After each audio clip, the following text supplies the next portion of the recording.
오늘 본 주제 부동산 문제입니다. 이거 좀 들어가 보겠습니다. 자, 오늘 주제 이겁니다.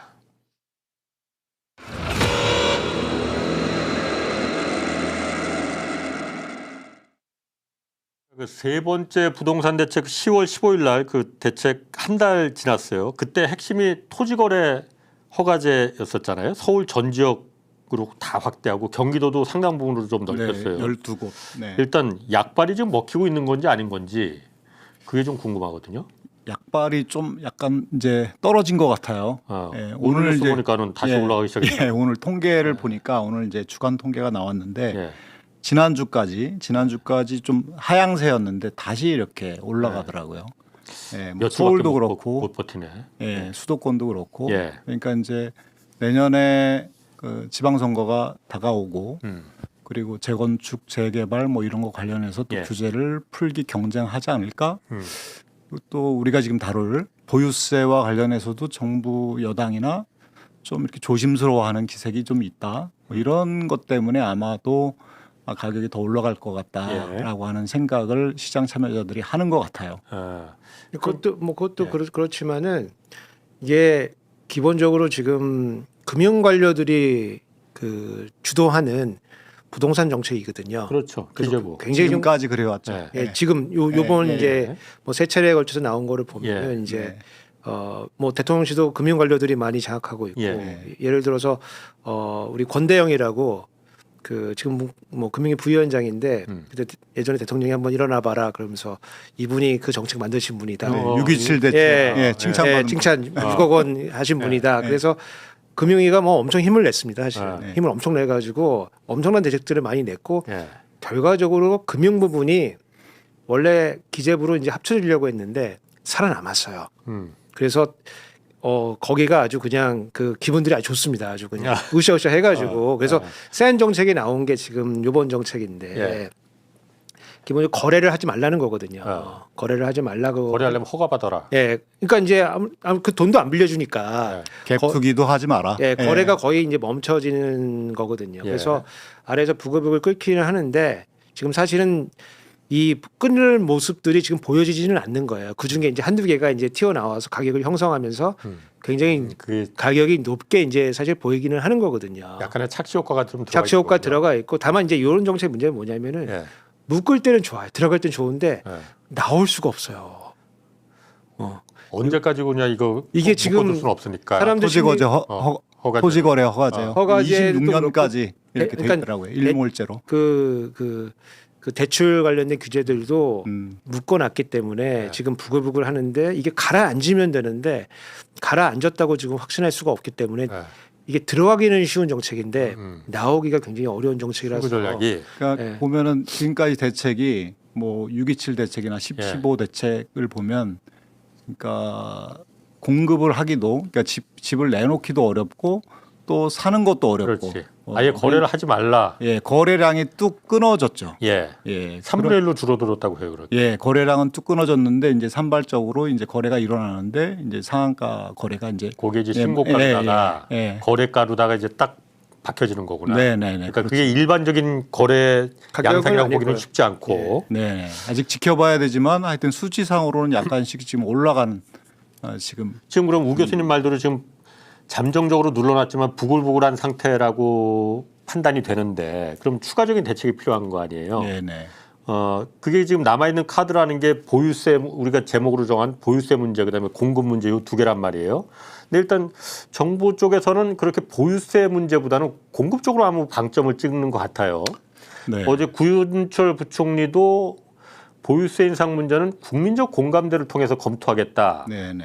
국민적 공감대가 뭘 말하는지 잘 모르겠지만은 저거는 그 이재명 대통령도 어쨌든 공약이 그거였었으니까 세금 갖고 집값 잡지 않겠다고 했었으니까 네네. 그걸 아마 말하는 것 같은데 이 부분은 어떻게 보십니까? 그러니까 보유세. 그러니까 좀 보유세와 관련해서 좀 오락가락해요. 예. 구윤철 그 부총리가 언젠가는 한 달 됐나?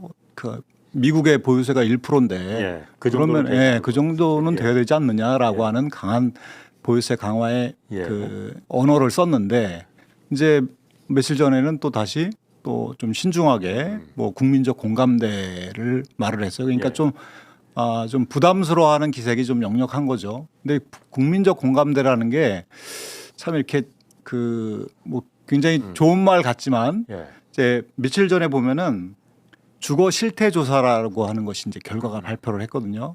여기서 이제 국민들이 뭘 원하느냐 주거와 관련해서 예. 대출 많이 해달라, 전세 대출 늘려달라, 이게 1, 2등이에요. 국민적 공감대는 대출을 많이 해서 나 집을 사게 해달라, 예. 전세 대출 많이 해서 나도 전세 좀 상향으로 이동하게 해달라라고 예. 하는 건데, 대출과 전세 대출과 그냥 주담대를 늘리면 다시 집값이 올라가잖아요. 뭐 당연한 얘기예요. 예, 그러니까 국민적 공감대라고 하는 말이 예. 약간 좀 어감은 그렇게 좋지 않다. 예. 예. 그러면 그 어쨌든 보유세 문제 그 대출을 늘려다는 거 외에 그러니까 네네. 지금 보유세 문제를 말하는 거잖아요. 예, 국민적 공감대라고 하는 것이 그러니까 언어가 예. 국민들이 지금 원하는 것은 대출을 늘려달라고 하는 지금 통계가 발표가 됐거든요. 그럼 예. 국민적 공감대가 거기 형성됐으니까 그러면 대출을 늘릴 거냐라고 예. 하는 이제 제가 질문을 하는 거죠. 그러니까 보유세 강화라고 하는 것은 국민적 공감대도 필요하지만 물론 국민들이 전혀 원하지 않는데 그것을 할 수는 없죠. 그러나 또 정부가 정책 방향을 설정을 해서 이쪽으로 가겠다라고 하는 국민에게 동의를 구하고 뭐 때로는 설득을 하고 이런 과정이 그러니까 필요한데 지금 보유세 인상이 필요한 거냐 지금 그걸 물어보는 거예요. 예, 저는 뭐 필요하다고 보죠. 왜? 예. 그러니까 왜 필요한지 그 부분을 한번 좀. 지금 이제 통계로도 지금 다시 좀 상승 국면이잖아요. 좀 예. 다시 그 상승률이 좀 떨어졌다가 다시 올라가는 국면인데 사실 떨어지려면 다주택자들이 집을 내놔야 돼요. 예. 예. 그리고 이제 주택을 과하게 소비하고 있는 사람, 대출을 크게 일으킨 사람들이 부담스러운 사람이 내놔야 되는데 그 사람들이 내놓을 수 있는 그러니까 뭐 신규 주택만 공급이 아니라 재고 주택에서 시장에 나오도록 해야 되는데 예. 그 나오도록 하는 좋은 방법이 간접적으로 규제하는 방법이 보유세니까 여러 가지 방법이 있지만 그 중에 하나 세제적인 방법이 보유세니까 보유세 강화를 해서 예. 하형 안정화를 유도하는 것이 지금 국면에 맞다. 여러 채 갖고 있으면 부담스럽게. 예. 그렇죠. 그 세금 정책으로. 네, 조세 정책으로 해서 예. 그럼 내놓을 것이다. 집을 두 채, 뭐 10채, 20채 갖고 있는 사람들이 네. 세금 부담이 워낙 커지니 그러면은 그 집을 내놓을 것이고 그게 진짜 공급이 될 것이다. 그렇죠. 재고 시장에서 나오는 주택도 공급이고 신규 주택도 공급인데 우리가 예. 공급만 생각하면 새로 짓는 것만 생각한단 말이죠. 예. 그러니까 보유세 강화라고 하는 것은 그런 재고 주택 시장에 주택이 나오도록 하는 것, 시장에 나오도록 하는 것, 그게 보유세 강화의 중요한 장점이라고 할 수 있죠. 지금 이제 그게 필요한 때가 아니냐. 저는 이제 그렇게 보고 있는 겁니다. 우 교수님은 어떻게 생각하세요? 그러니까 그 주택 보유에 대한 이제 그 부담이 늘어나면은 예. 아무래도 이제 장기적으로 주택 가격이 좀 낮아지는 거는 맞는 얘기겠죠. 그거는 맞는 얘기고 이런 상황도 맞고 실증적으로도 이제 맞는데 그러면은 아까 이제 소장님 말씀하신 대로 세금 때문에 나 집을 좀 내놔야겠다. 이러려면 세금이 얼마큼 돼야 되는 거냐. 지금 지금 뭐 수준에서 1% 수준까지 올리면 사람들이 이제 집을 내놓을 수준이 되는 거냐. 그러면 저는 뭐 그렇지는 않다고 보거든요, 사실은. 예. 그래서 그 논리는 이제 뭐 취지는 좋은데 그 내놓으려고 하면 진짜 상당히 많이 올려야 되고 그러면 이제 우리 헌법재판소의 취지 중에서 뭐 어떤 게 있냐면은 세금이 본원을 해치면 안 된다 뭐 이런 취지가 있어요. 예컨대 20%로 보유세를 한다. 그럼 5번 세금 내면은 그건 불가능하죠. 집이 날아가잖아요. 재산권을 뺏는 거니까. 예컨대 5%로 해도 안 되죠. 20년 하면은 그 날아가는 거잖아요. 그래서 이런 거는 안 된다 사실은. 그러면 뭔가 좀 낮은 수준에서 어딘가가 돼야 되는 건데 그러면은 지금 1%로 가지고는 사실은 안 될 것 같아요. 사실은 그 내놓지 않을 것 같고 내놓더라도 여러 채를 갖고 있으면은 지방부터 내놓기 시작하는 거지.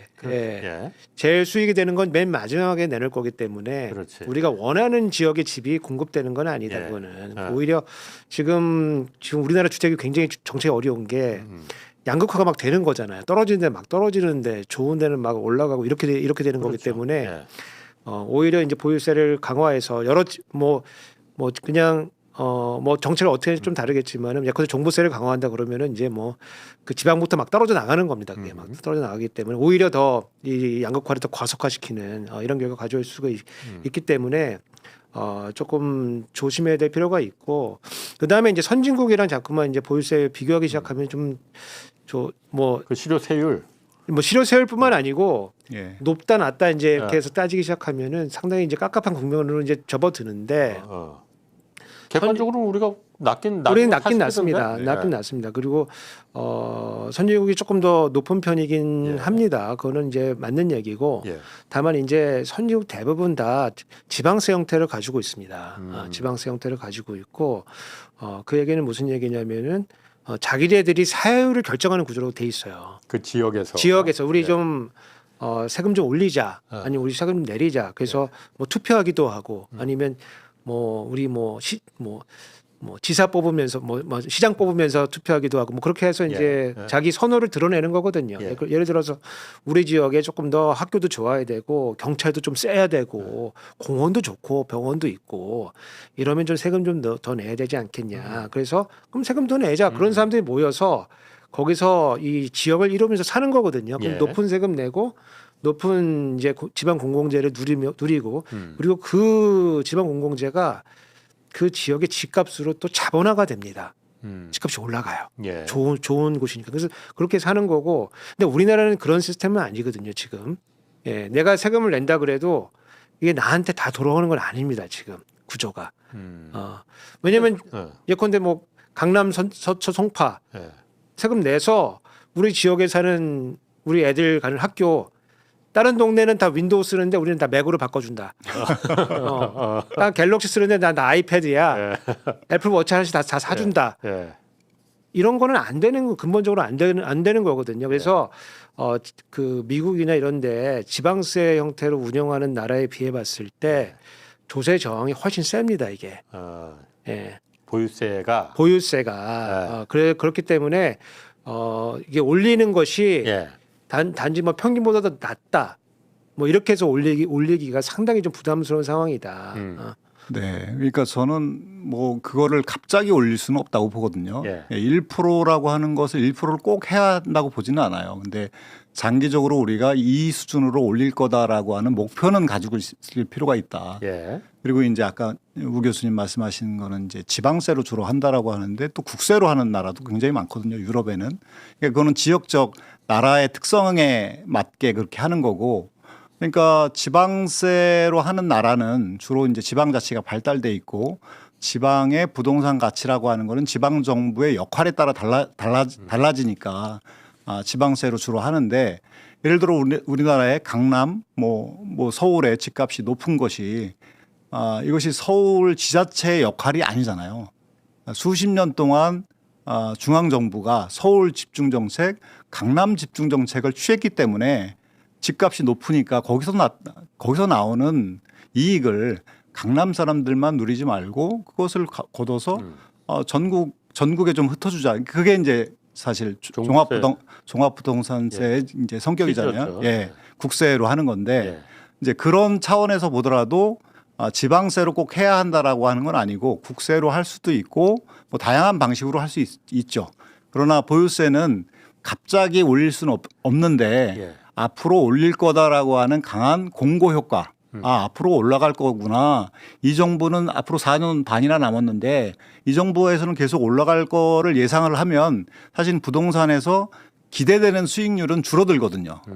그러면 부동산에서 내가 투기적인 수요도 내가 부동산은 앞으로는 쉽지는 않겠는데라고 하는 그 이제 시장 분위기가 형성이 되면 불필요하게 부동산을 소유하려고 하는 사람도 수요도 줄어들고 예. 또 부담스러운 사람들은 또 처분하려고 하고 이러면서 이제 시장이 조정이 되는 거죠. 예. 아니 저도 사실은 그 문재인 정부 초창기에 그 소장님하고 이제 같은 의견도 칼럼도 많이 쓰고 예. 우리 강하게 나가야 된다 이렇게 뭐 주장도 하고 그랬거든요. 예.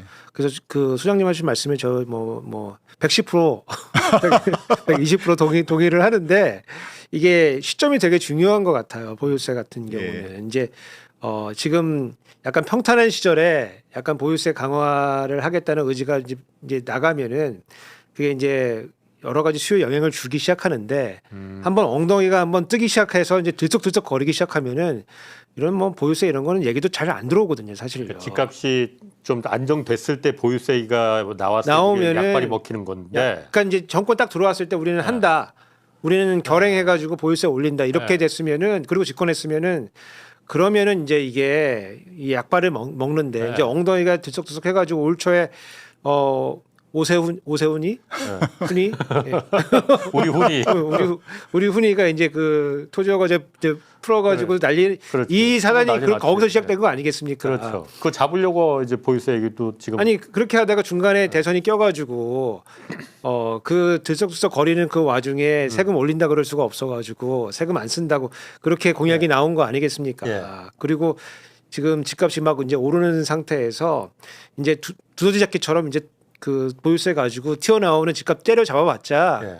그게 약발이 잘 안 된다는 거죠. 약발이. 그래서 이게 보유세가 뭐 평시에는 잘 듣는 약인데 지금 이렇게 증세가 심해질 때는 이게 잘 안 듣고 오히려 이게 또 전개가 쭉쭉 일어나면서 이제 이게 논리가 어떻게 넘어가냐면 이제 전세 월세가 올라간다 뭐 이런 식으로 그런 논리를 만들죠. 예. 예, 만들죠. 거기다 부담을 지울 거다. 뭐 세입자한테 전가할 거다라고 얘기는 하는 논리를 제가 만드는데요. 논문도 하나 썼는데 예. 전가 되기는 합니다. 많이 되지는 예, 않는데 왜냐면 우리나라는 이제 그 전세 갱신 뭐 월세 갱신 이런 기관들이 다 있기 때문에 예. 바로바로 되지는 않거든요. 근데 여하튼 그래도 그런 논란에 휩싸여 들어가. 그러니까 말씀하시는 거는 보유세 우리나라가 절대적인 보유세 실효세율이 워낙 낮은 건 사실이다 보니까 이걸 그냥 언제까지 이대로 놔둘 수는 없는 거고 네네. 언젠가는 올려야 되는데 지금 또 내년에 선거도 있고 그렇죠. 그리고 말씀하신 대로 집값이 안정됐을 때 평탄한 시절에 자 이제는 보유세 올려서 집값을 영원히 안정시키겠다 이러면 이게 약발이 먹히는데 집값이 올라가는 시기에 집값 잡겠다고 보유세 카드를 꺼내들면 오히려 역효과다 이 얘기를 하시는 그러니까 거죠 지금. 집값보다도 우리 지방에 예. 여러 가지 이제 세수가 필요한데 요거를 지방자치를 활성화시키면서 조금 더 재산세를 좀 더 높게 받겠다. 아니면 뭐 복지를 좀 더 강화하기 위해서 뭐 종합부동산세를 조금 더 강화하겠다. 저는 이제 예전에 어떤 제안도 했냐면은 종부세가 보통 한 3조 4조짜리 세금인데 문재인 정부 때 이게 6조 7조까지 하던 시기가 있었거든요. 그 돈이 남았어요, 세수가. 그래서 거둔 거를 청년 주택으로 좀 환원을 해가지고 예.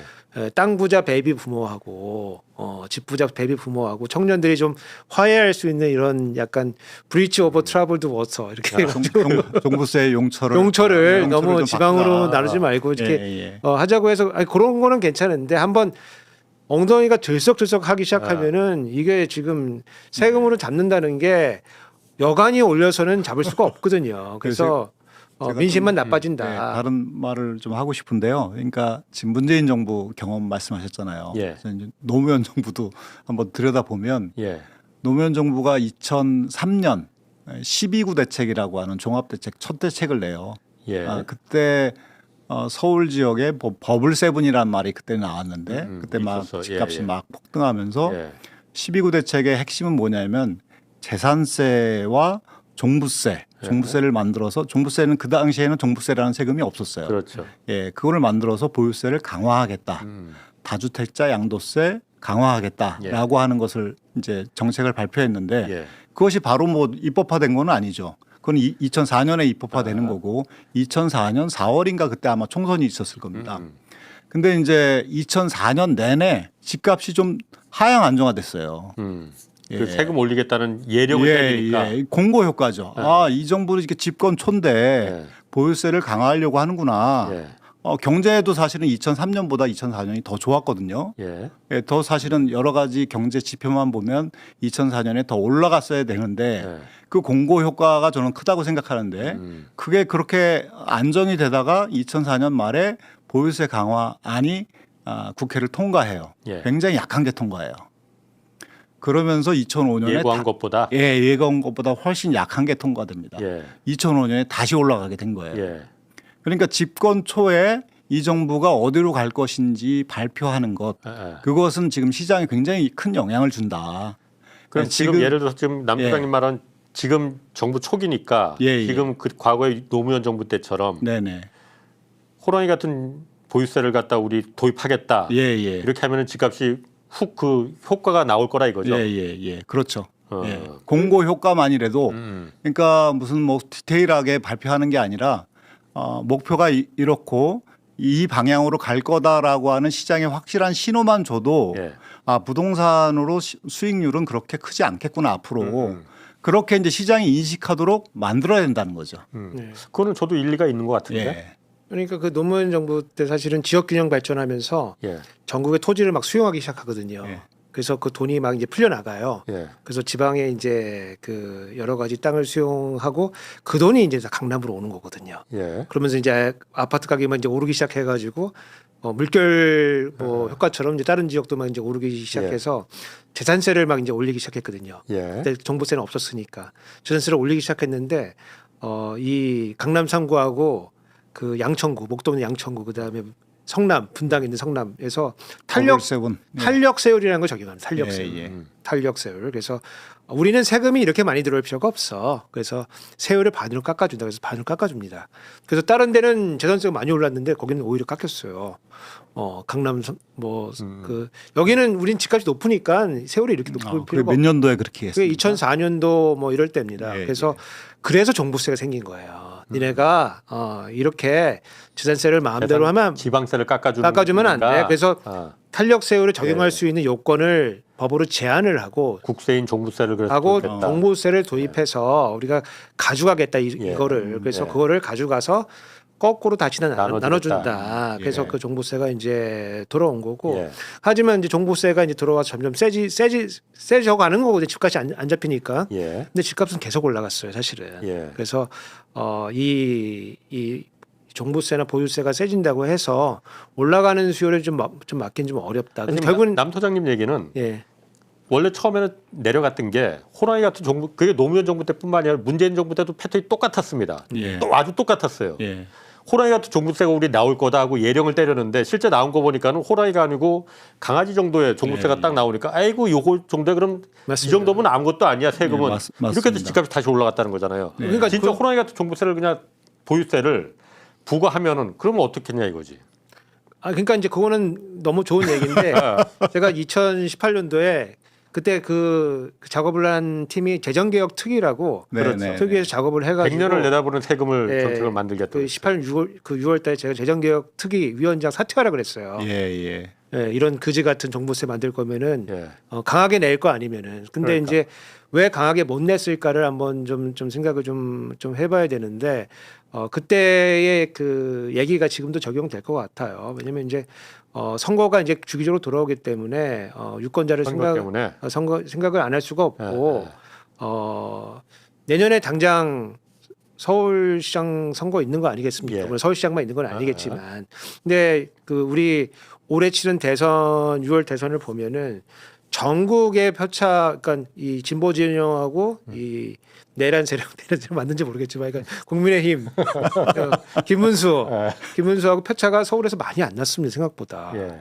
그리고 거기다가 이준석 표까지 얹으면은 져요. 서울은 이미 굉장히 보수화된 도시고. 져요.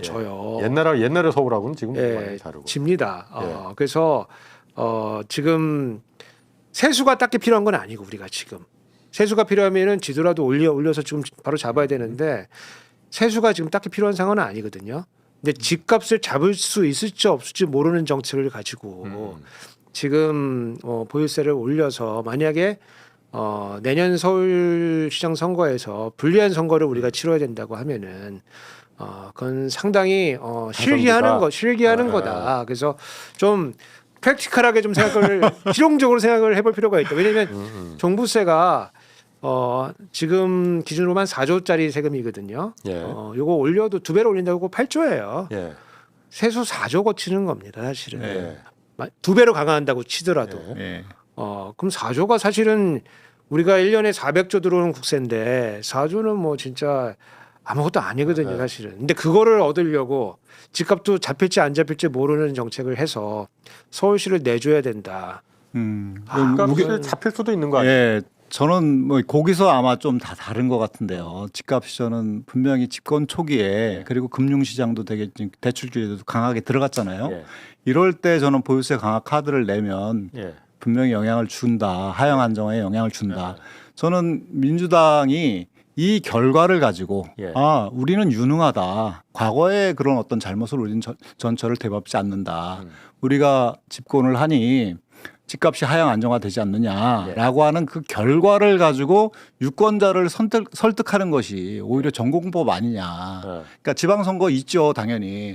예, 여러 가지 걱정되는 거 저도 모르는 바가 아닌데 그러나 저는 그렇게 하는 것이 지금 그 국민들을 설득하고 예. 보유세는 이러이러해서 필요하다. 예.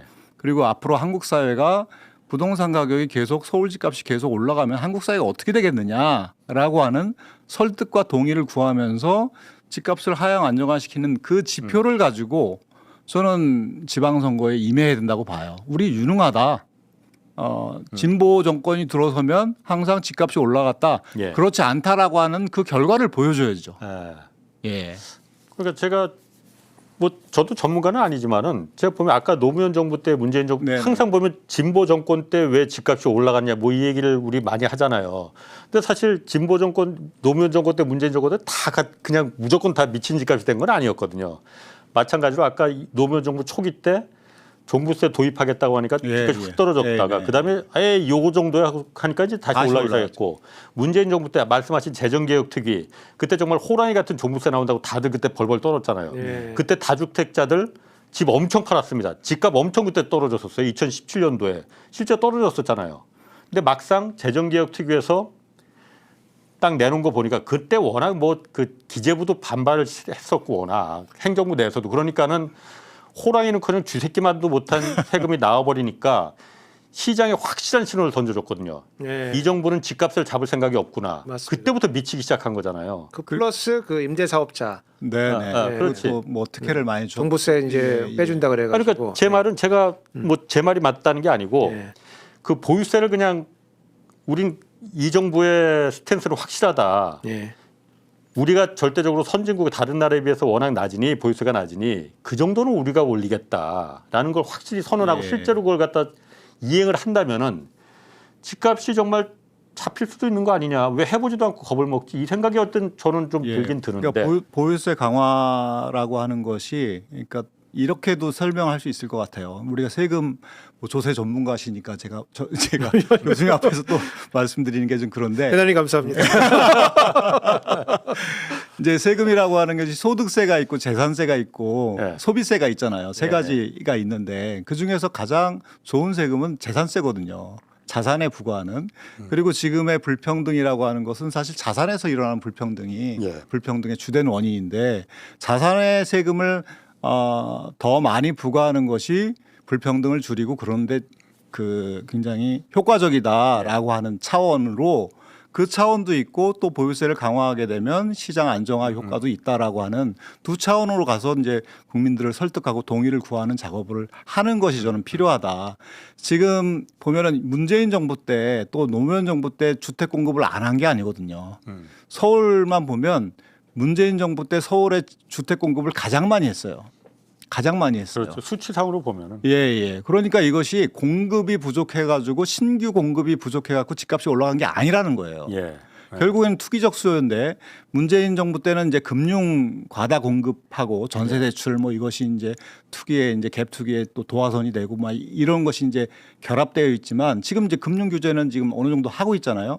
전세 대출도 1주택자에 한해서 DSR이 좀 도입되고 있어요. 예. 전세대. 예, 도입되고 있는데 이때 보유세 강화를 하게 되면 가장 좀 효과를 발휘하기 아주 좋은 타이밍이다. 여러 가지 정책적 상황, 시장적 상황을 보면 제가 이제 뭐 세금 전문가라고 인정해 주시니까 예, 조세 전공이긴 한데 예. 세금 중에서 저희가 제일 좋은 세금이라고 보는 거는 재산세는 아니고 소비세입니다. 소비세? 예, 소비세. 소비세가 가장 그건 좀 역진적 아닙니까? 우리가 역진적이라고 많이 생각하는데 네. 우리나라 부가가치세는 이제 역진적이지 않아요. 그래서 네.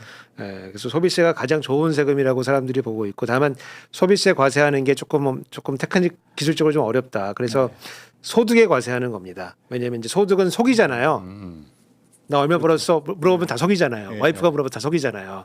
근데 소비는 속이기 어려워가지고 그때 가서 좋다고 보는 거고. 한번 거기서 잠깐만 제가 무식해서 미안합니다만은 그거 잠깐만 소비세가 좋은 거는 내가 약간 좀 동의하기 어려운데 왜냐하면 내가 빵을 하나 사 먹더라도 네. 이재용이 사 먹는 거나 내가 사 먹는 거나 똑같은 세금을 내잖아요. 그 네. 빵을 100원짜리면은 10원의 세금을 내는 거잖아요. 네, 이재용한테도 10원 내고 나한테도 10원 내고 나한테 10원은 굉장히 큰데 네. 이거는 그렇게 좋은 세금 아닌 것 그러니까 같은데. 그래서 역진적이라고. 말씀하신 재산세 아니 내가 제가 편드는 게 아니고 아니 근데 이제 실제로 이제 이재용이 사 먹는 빵이랑 기자님이 사 먹는 빵이랑 좀 차이가 좀 있을 수가 있어가지고. 어쨌든 그렇다고 하고. 여하튼 예. 네네. 그렇고 그 제가 드리려는 말씀 은 뭐냐면은 소비는 자기가 소비세는 자기가 물건 살 때 내기 때문에 예. 조세 조항이 좀 가장 좀 덜합니다 이게. 잘 몰라요 일단은 사람들이. 아니 거기다 세금이라고 미국은 써놓지 않습니까? 거기. 미국 써놓지. 우리나라는 거기 가격에 포함되어 있는 예, 거고 예, 예. 미국에는 따로 내지 가격이 그러니까. 있고 네, 네. 세금 따로 예. 포함해서 하는 건데 그래도 이건 물건 살 때 근데 이거 세금 안 내면은 물건 살 수가 없으니까 예. 조세 조항이 좀 덜합니다. 예, 예. 소득에다 매기기 시작하면 사람들이 소득을 숨겨요. 아 그렇지. 그건 저항이 있을 수밖에 없죠. 그러니까 이제 우리가 원천 징세를 하는 거예요. 예, 예. 너 이놈 너 숨길 수가 있으니까 아. 미리 내가 뗀다. 아. 그래서 받을 때는 떼서 받으니까 좀 예.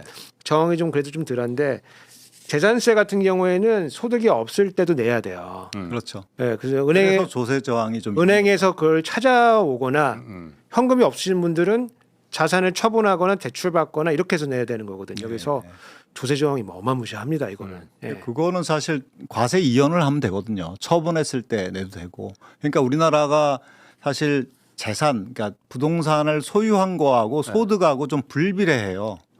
그러니까 이게 주택 과소비를 하는 거죠. 소득에 맞게 주택도 소유해야 되는데 이게 보유세나 이런 것이 낮고 또 보유세 낮고 우리가 뭐 집값을 올려달라고 했느냐라고 난 집이 하나밖에 없는데 라고 하니까 또 1주택자들은 양도세도 확 깎아줘. 그러니까요. 또 종부세도 깎아줘. 이러면서 또 이제 똘똘한 집 한 채가 또 생기는 거예요. 예. 이렇게 변칙적인 방법으로 계속 운영해 왔거든요. 그러니까 이제 자기 소득과 부동산 소유 간의 괴리가 많이 벌어졌어요. 그것을 좀 이렇게 좀 교정을 해야 하고 교정하는 거는 뭐 재산세니까 재산이 얼마나 있느냐 소득을 너의 소득이 얼마냐에 비례해서 하는 게 아니라 재산 가치에 비례해서 하기 때문에 소득이 있는 사람이 있고 없는 사람들이 있는데 없는 사람 같은 경우는 과세 이연을 하고 그런 식으로 해가야 소득에 맞게 재산도 소유할 수 있는 그렇게 이제 좀 그게 사실 정상적이지 않습니까? 소득은 별로 없는데 재산은 엄청나게 많이 갖고 있어. 근데 그렇게 그러니 되면 난 조세 부담을 못 하겠어. 그게 이론이 그런 식으로 전개가 되면 어떻게 되냐면은 네. 순자산으로 해달라 이제 이런 걸로 나옵니다. 그 방법이 잘 먹히지는 않더라고. 항상 네. 보면 일단 그 소득 재산세에 대해서는 조세 저항은 있을 수밖에 그건 네. 정권이 감내할 수밖에 없는 그렇죠. 정책인 것 같아요. 그러니까 이게 자기로 밀고 그래서 가고 집권 초기에 왜, 해야 한다. 왜 지방세로 돼 있는 거냐면은 내가 이걸 내고 나면은 우리 집값을 올라가는 대로 자본화가 되기 때문에 그 지역에 그 지역에 사람들이 기꺼이 나는 내고 싶은 사람이 거기서 사는 겁니다. 네. 그걸 우리가 그 경제학자 중에서 티브라는 사람이 있는데 이거를 발로 하는 투표다. 내가 비싼 데 가서 이사해 가지고 거기서 그렇게 살고 있기 때문에 저항이 좀 덜하거든요. 네. 근데 우리나라는 여기 내가 살고 있는데 갑자기 세월이 올라가기 시작하면 난 그런 걸 원하지 않아. 그런 세상 원하지 않아. 네. 근데 세금을 걷기 시작해 그러면은 이 또 예컨대 뭐 자산을 처분하거나 지분을 내라 그러거나 아니면 뭐 과세 이연을 뭐 해준다고 네. 하지만 그런 식으로 이제 부담이 오기 시작하면은 그 저항감이라고 하는 거는 뭐 생각하는 것보다 뭐 어마무시합니다. 예컨대 이제 내년 이제 2월 3월이 되면은 공시가격 공시지가가 이제 공시가 될 거예요. 그게 이제 뭐 재산세니 종부세니 하는 거 이제 기준이 과세 되니까. 표준이 되는 기준이 되는 이제 그런 가격들이 공시가 될 건데 그때 너 집값이 많이 올랐으니까 너가 이 정도 공시가격 공시지가 올랐어. 그러면은 그 투표하는 시민들입니다. 가만히 있지 않습니다. 나를 이렇게 만든 사람을 응징하러 간다. 그래서 네. 6월까지 부릉부릉 하고 있다가 새벽에 딱 6시 딱 되면은 줄 서가지고 할아버지들 투표 쫙 하는 겁니다. 그거. 그래서 아무래도 우리가 뭐 진보라고 하더라도 예컨대 뭐 재산세 뭐 우리가 뭐 아주 다 따져봐도 그렇게 아주 크지는 않거든요, 사실. 예. 중요하긴 한데. 근데 그거 조금 더 걷고, 종부세 조금 더 걷고, 서울시장을 날릴 거냐. 서울시장을 날린다. 저는 이제 날릴 것 같지 않은데 왜냐하면 유권자 중에는 세입자도 있거든요. 재산세하고 별 관계가 없는 세입자도 있기 때문에 세입자의 바람은 당연히 주거 안정이죠. 예. 집값이 하향 안정화되는 걸 바라는데 민주당이 집권했더니 정말 이재명 정부가 들어오더니 국민 주권 정부라고 하더니 예. 주택 가격이 하향 안정화됐네. 내가 효능감을 맛보면 예. 그 효능감을 부릉부릉하고 내가 응징하겠어라고 하는 유권자도 있겠지만 또 적극적으로 나와서 투표할 사람도 있다. 그건 알 수가 없다. 저는 그렇게 제가 생각이 아까 되거든요. 그 표계산을 해드렸지만은 김문수하고 이준석 합치면은 과거에 표가 그랬었다 이거지. 올해가 예. 대통령 선거 때. 대통령 선거 때 6월달에 예. 더 많다니까요. 네. 제가 그런데 지금 서울의 집값도 그러니까 주거 불안이 그러니까 집값 때문에 다 난리지만은 예. 뉴욕도 대표적으로 마찬가지잖아요. 이번에 맘다니 뉴욕 시장이 선출됐잖아요. 네. 보면은 맘다니 시장은 전혀 아예 후보 누구도 눈에 두지 않았었잖아요. 그런데 이 사람이 내건 슬로건이 그거잖아. 임대료 동결하겠다. 뉴욕 사람들이 워낙 집값 때문에 그 고통을 받으니. 예, 맞아요. 그 최저임금 2배로 올려버렸잖아요. 예. 뉴욕이나 서울이나 똑같은 주거 불안 때문에 고생하는데 왜 미국 뉴욕은 저런 정책을 내건 진보 시장은 당선이 되고 한국은 왜 보수의 시장이 똑같은 조건인데 왜 보수의 시장에 더 열광을 할까? 이게 제가 약간 좀 이해가 안 간다라는 생각이 우리나라 들더라고요. 사람들이 굉장히 더 보수적인 것 같긴 합니다. 저는 이제 사람들 자체가 보수적이라 예. 그것만으로는 설명이 안 될 것 같은데. 그런 거보다는 이제 부동산 욕망이라고 하는 것. 지금까지 부동산을 통해서 부를 축적해 왔잖아요. 예, 그거를 이제 근사한 말로 자산 기반 복지 이렇게 말을 하는데 예, 부동산 기반 복지죠. 부동산으로 노후를 준비하고 예, 그리고 주위에 그런 사람들이 많고 예. 그런 욕망을 자극하는 정치를 계속해서 해왔다고요. 예, 그러니까 그거에 사실은 굉장히 국민들이 거기에 감염이 돼 있다 그럴까요? 예. 네, 그리고 이제 민주당이나 이런 진보 정부가 아무리 좋은 얘기해도 저거 실현이 안 될 거야. 너희들이 뭐 늘 좋은 얘기는 많이 했지. 근데 안 됐어. 우리 입장에서 이제 임대료 동결한다는 거는 완전 빨갱이야. 예. 도저히 상상도 우리 지금 재산 보유세 올리는 것보다는 좀 말도 안 되는 정책이잖아요. 그렇죠. 진짜 예. 빨갱이잖아. 예. 근데 미국에서 저게 돼서 시장이 돼버린 거 아니야. 예, 그렇죠. 예. 그러니까 그런 수요가 있고 민주당은 그러니까 기존에 자산을 많이 갖고 있거나 자산을 뭐 어느 정도 갖고 있는 사람들만 대상으로 늘 고민을 하는 것 같아요. 세입자도 있고 주거가 안정이 돼서 나의 자녀들도 서울에서 계속 살았으면 좋겠다라고 하는 생각을 가진 합리적인 사고를 하는 사람들도 많다. 예. 그런 생각을 가지고 또 자산을 많이 갖고 있는 사람에게는 좀 더 설득의 논리를 개발해서 좀 이야기를 했으면 좋겠어요. 그래서 우리가 유능하다. 예, 아니 저는 혹시 뭐 우리 시청자 중 오해할 수 있는데 저 구로사입니다. 저는 수원 삽니다. 강동혁 사는 그 구로사입니다. 예. 아니 그런 걸 말하는 게 아니고. 구로사는데 예. 그 논의 다 좋은데 예. 일단 지방선거 끝나고 내년 이후에 내년 후반 그다음 총선 있잖아 또. 예. 그러니까요. 우리나라는 총선도 지방선거하고 비슷해요. 예. 그래도 그러니까 뭐 너무 먼저 미리 겁을 먹는 거 아닌지. 왜냐하면 내년 지방선거 때문에 지금 어쨌든 보유세가 필요성은 그 정부 여당에서도 인지하지만은 당장 선거를 앞두고 이게 너무 겁을 내는 거 아닌가. 나 맘다니가 당선된 거 보면은 그렇게 겁낼 것도 없는 것 그러니까요. 같기도 한데. 예, 용기를 좀 냈으면 좋겠어요. 모르겠습니다. 우리가 뭐 어떻게 해서 세운 정부입니까? 약간 뭐 기본소득당 이런 데서 한번 후보가 한번 나와보고 되면은 따라가는 방향으로. 예, 왜냐면 그 지금 내년 지방선거 너무 중요하고 물론이죠. 너무 중요하고 우리나라 사람들은 아까 소장님 말씀해 주신 부동산에 굉장히 민감하고 예, 그렇죠. 그리고 이 전가에 대해서도 얼마큼 전가되는지 모르겠지만은 상당히 이제 굉장히 크게 된다고 사람들이 느끼고 있거든요. 그렇게 언론이 그렇게 예. 이제 하여간 그거를 뭐 만들어. 잘못 알든 사실이 아니든 뭐 사실이든 그러고 느끼는 상황에서 지금 불안 요소를 만들 필요가 없다. 저는 그렇게 보는 거거든요. 예, 예. 그래서 뭐 뭐 많은 중요한 얘기입니다. 많은 연구도 있고 그렇지만은 네. 조금 탄탄하게 만들어서 일단 지금 거래를 일단 일단 뭐 자산 시장으로 따져보면 서큐 브레이커를 약간 걸어놓은 상태 아니겠습니까? 예. 일단 정지해놓은 상태이기 때문에 조금 논의를 좀 차분하게 좀 이끌어가면 좀 좋을 것 같다. 저는 예. 이제 그렇게 보고 있죠. 자, 보유세 얘기는 이제 거기서 좀 제가 좀 정리를 하고 지금 공급 문제도 지금 공급도 분명히 필요합니다. 공급도 필요한데 제가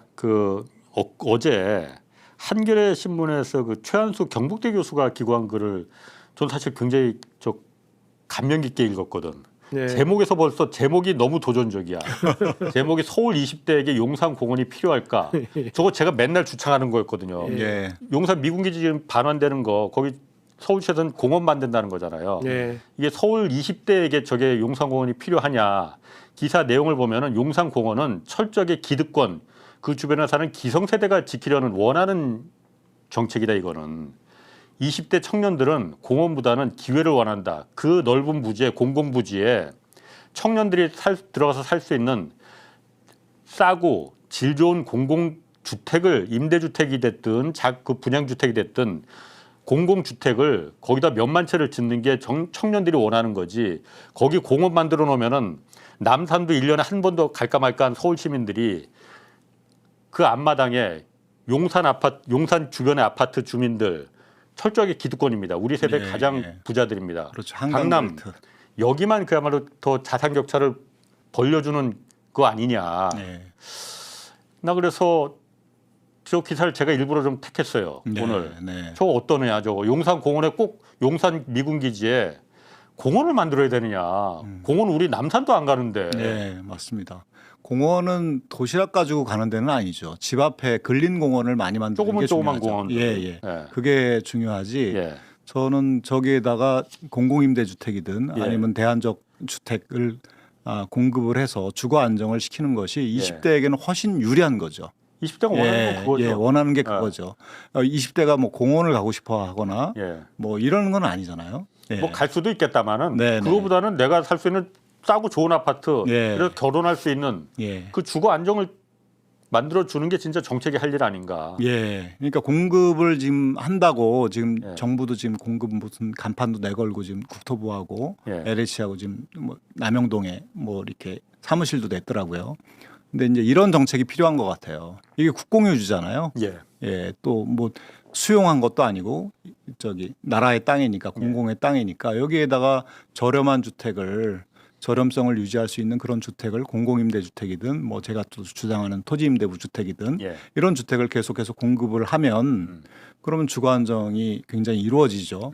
저런 주택을 공급해야 공급도 효과가 납니다. 사실은. 예. 그렇죠. 공급의 효과. 예. 그 부분은 좀 어떻게 되세요? 저는 뭐 120%.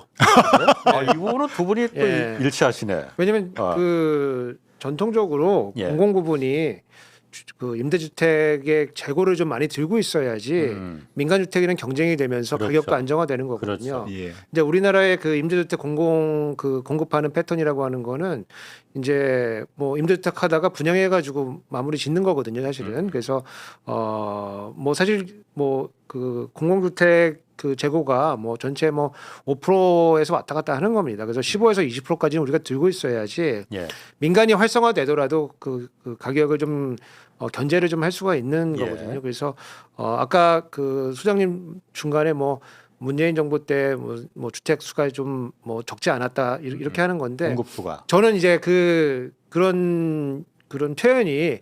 사실 좀 불편하게 좀 느껴집니다. 예. 왜냐하면 공급이 됐다 안 됐다는 이제 시장에서 판단하는 거거든요. 내가 공급했으니까 그냥 공급 다 된 거야. 이거는 관리적 사고거든요. 사실 관리적 사고. 내가 살고 싶은 곳에 주택이 있어야지 그렇지. 공급이 끝난 거고 난 돈을 더 많이 내고서라도 거기 살고 싶은 그런 욕망들이 있는 그러니까. 거거든요. 예. 그래서 총 채수와 총 가구 수, 사람 수 나눠 가지고 사람 저는 호수가 더 많이 가구수보다 집이 더 많다. 예. 이거는 저는 뭐 맞아요. 한번 생각해 볼 저도 수는 맞아요. 있지만은 예. 문제 해결의 단초는 안 된다고 생각하거든요. 네. 사람들이 살고 싶어하는 건 용산 같은 서울 그렇죠. 맞아요. 거기에 엄청 좋은 데죠. 보통은 너무 비싸거든 들어가기에는. 보통은 이제 일자리가 있는 곳에는 집이 없고 예. 집이 있는 곳에는 일자리가 없고 보통 그렇지. 이제 그런 문제인데 용산에 이제 이게 이런 주택이 그 공공의 형태로 제공이 된다고 하면은 예. 아까 소장님이 말한 뭐 특별한 주택 공급 형태든 된다고 예. 하면은 그러면 충분히 경쟁할 수 있는 이제 공공주택이 만들어지기 때문에 저는 굉장히 긍정적인 거고 사실 서울도 공급할 데가 없다고 뭐 이렇게 얘기하지만 사실 뭐 의외로 많아요. 육사가 뭐 서울에 있을 필요가 있습니까 산업. 사실은 육사가 용산에 또 철도 기지청 그 네, 좋은 땅 많죠. 좋은 땅이 네. 사실은 저 사실 장교 출신이잖아요. 예, 어떻게 하셨어? 저는 맨날 보니까 장교 몇 명 안 되잖아 여기 그렇지. ROTC 우리 예, 육군장 같은 청년장교 출신이네. 육군장교 예. 소외된 분 한 분 계시니까 그냥 또 육군장교 말씀하시고. 예. 근데 생각해 보면은 육사가 뭐 반드시 서울에 있을 필요는 네. 없는 거잖아요 사실. 예. 또 산 좋고 물 좋은 복포 근처에 어디다 지어주면 또 되는 거 아니겠습니까? 네. 그래서 찾아보면 꽤 되니까 네. 사람들이 원하는데 그렇죠. 그 특히 이제 우리 청년들이 굉장히 힘들어하기 때문에 출발할 수 있는 그런 장소로서 그런 지금 용산이나 이런 서울 곳곳에 지어주는 건 굉장히 좋다. 저는 네. 이제 그렇게 보고 있죠. 예, 그러니까 공급이 중요하긴 한데 공급을 하지 말자는 건 아니고 중요하긴 한데 그냥 일반 분양 주택을 공급하면 서울에서 25평이 10억 가까이 되거든요. 그걸 10억이 넘죠, 사실. 그렇죠. 예. 어. 그걸 어떻게 사요? 그런 집을 예. 우리가 지금 부족하다고 말하는 건 아니에요. 예. 장동혁은 6억이라 그러던데. 그런 현대 아파트 6억이라 그러던데. 그런 집을 그 이제 분양받기는 어려워요. 예. 그러니까 소득이 어느 정도 있거나 아니면 대출을 많이 받거나 이런 사람들이 들어갈 수 있는 건데 그러면 대출을 크게 받으면 또 거기에 굉장히 또 그걸 갚느냐고 예. 또 비싸고 또 굉장히 예. 힘들고 그러니까 용산 같은 공공 토지에다가 공공 임대주택이든 아니면 토지 임대부 주택이든 굉장히 저렴한 주택을 계속해서 공급하고 그것이 주거 안정에 굉장히 효과를 발휘하죠. 그러니까 예. 역설적이지만은 그냥 임대주택하면 우리나라는 인식이 굉장히 일단 라인이 예. 찍혀 있잖아요. 예. 싸고 좋은 임대주택이어야 된다는 거. 그 전제 조건이 분명하거든요. 예. 우리나라는 하여튼 제가 공공이 임대 시장에 너무 신경을 안 써버려. 이건 완전히 민간에 맡겨버려 갖고 예. 공공의 임대는 완전히 극빈계층 막 이런 식으로 다 지금 낙인이 찍혀 있거든요. 예. 실제로 엊그제 예. 김영범 실장하고 김은혜 의원하고 한바탕 붙었잖아요. 네. 그때 그것도 그 얘기였었잖아. 네, 그게 깔려 있죠. 그게 아주 상징성이 있는 얘기입니다. 예. 그러니까 한번 들어보시죠. 그거. 예. 청년들한테는 지금 따님한테 임대주택 살라고 얘기하고 싶으세요? 아니 의원님, 왜냐면 이번 정부 제 예산을 가족에 보면 대해서 그런 식으로 하지 임대주택을- 마세요. 우리 딸을 거명해서 꼭 그렇게까지 할 필요가 없고요. 자, 국회의원입니다. 따님한테 임대주택 살라고 얘기하고 싶어서 우리나라 임대주택 사는 분들 꽤 많아요. 예. 그리고 살고 싶어서 사는 거 아니고 예. 그 부분을 공공이 보다듬어 줘야 되지. 네. 이건 무슨 거지들 취급하는 식으로 정치인들이 그렇게 말하는 이게 바로 딱 상징성이거든요, 우리나라. 김은혜 의원의 그 발언에 그 밑에는 그게 깔려 있죠. 그렇죠. 예. 우리나라는 유럽이나 미국이나 그쪽을 보더라도 임대주택이 거지들 사는 예. 주택이 아니에요. 예. 우리나라만 공공이 신경을 안 써버리니까 지금 이렇게 돼버린 네. 거잖아요. 이걸 고쳐줄 생각은 안 하고 네 딸한테 거기 살게 하고 싶은 거야? 이 얘기를 하고 앉았지 않습니까 지금?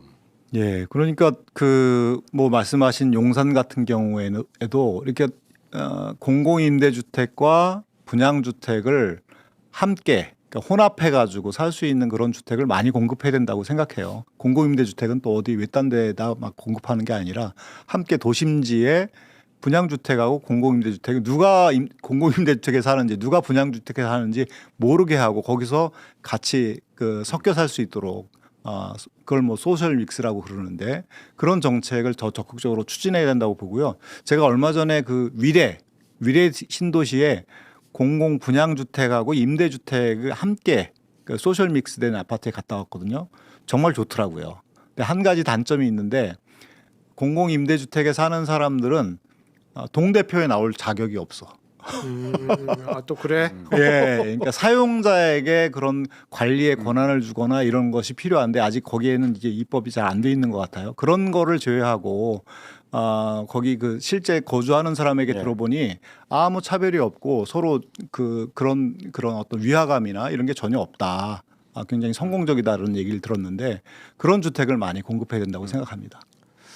그 어쨌든 지금 보면 이재명 정부가 그러니까 과거에 아까도 잠깐 나왔지만 진보 정부 노무현 정부 때 문재인 정부 때 어쨌든 집값 그때 올라간 거 사실이잖아요. 네네. 근데 그거는 제가 봐도 당연히 그럴 수밖에 없는 게 진보 정부는 일단 큰 정부 재정을 확대하는 정책을 주로 많이 쓰잖아요. 그러다 보면 돈이 많이 유동성이 풀리면은 그 부동산으로 흘러 들어갑니다. 네. 그럼 부동산이 이게 불량이 돼버리는 거거든.